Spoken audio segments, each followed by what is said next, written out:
সুপ্রিয় দর্শক, আসসালামু আলাইকুম। আপনারা সবাই কেমন আছেন? মানবাধিকার সংগঠন হিউম্যান রাইটস সিভিল সোসাইটির কেন্দ্রীয় প্রধান কার্যালয় ঢাকা। আমরা চট্টগ্রাম, আমাদের যে প্রিয় মানবাধিকার নেতা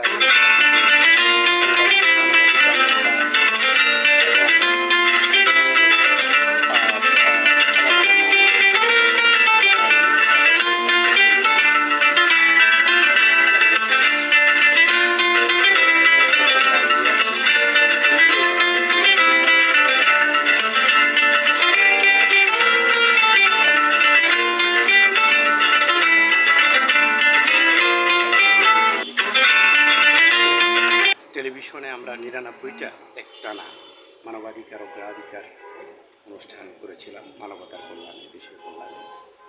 সেই প্রোগ্রামেও তিনি আমার সাথী হিসেবে কাজ করেছেন। অসহায় মানুষের দুঃখ দুর্দশার চিত্র তুলে ধরেছেন, যারা মিডিয়াতে প্রচার হওয়ার পরে সুফল পেয়েছে। নির্যাতিত নিপীড়িত মানুষগুলো দীর্ঘদিন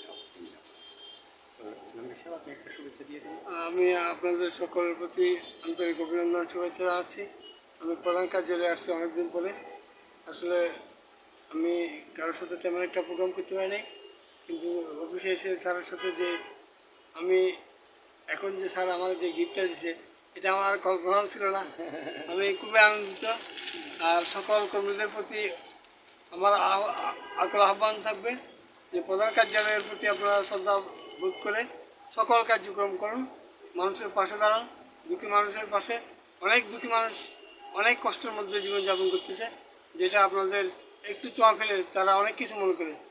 আমি সকলের প্রতি অভিনন্দন, শুভেচ্ছা জানাই। আবারও আমার বক্তব্য এখানে শেষ করি।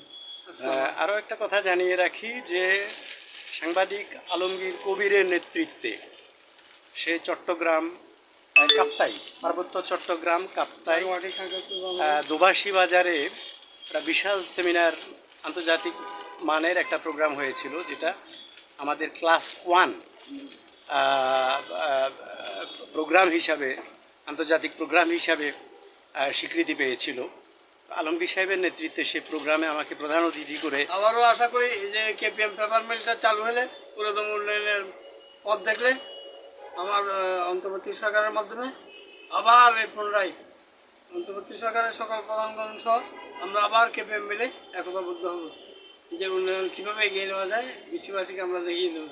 তো এমন একটা জায়গায় অনুষ্ঠানটা করেছিলেন যে আমি গিয়েছিলাম, আমাকে প্রধান অতিথি হিসেবে দাওয়াত দিয়েছিলেন। তো তখন আপনার দোভাষী বাজার, সেটা দোভাষী বাজারে হয়েছিল, কেপিএম মিল, কেপিএম মিলের পাশে হয়েছিল। এবং ওখানে আপনার যে সকল মতের মানুষ এসেছিল, সকল ধর্মের লোক এসেছিল, অনেক অনেক ফুলেল শুভেচ্ছা দিয়েছিল। আমি নিজেও এই প্রোগ্রামটার কথা খুবই মনে আছে, যে একটা আলোকিত প্রোগ্রাম ছিল সেখানে। এবং 3 স্থানার এক মিলনস্থল, একটা হলো চন্দ্রগোনা, আরেকটা হচ্ছে কাপ্তাই, আরেকটা হচ্ছে রাঙ্গুনিয়া। এই যে 3 থানার 3 উপজেলার যে মিলনস্থল, মানে এমন একটা জায়গায় যে 3 উপজেলার লোক এসেছিল, সারা দেশ থেকে লোক এসেছিল। এবং সেখানে যে ইসকন সহ ওই যে বিদেশি একটা হাসপাতাল ছিল, মিশন হসপিটাল, এবং সকল উপজাতি আদিবাসীর পক্ষ থেকে সকলের যে ভালোবাসা, অনেক ফুল নিয়ে আসছিল সবাই, মনে থাকার বিষয়। এবং আমাদের সেখানে যে একটা মানে সকল মতের মানুষ যে একত্রিত হয়েছিল মানবাধিকারের, এটা আমার এখন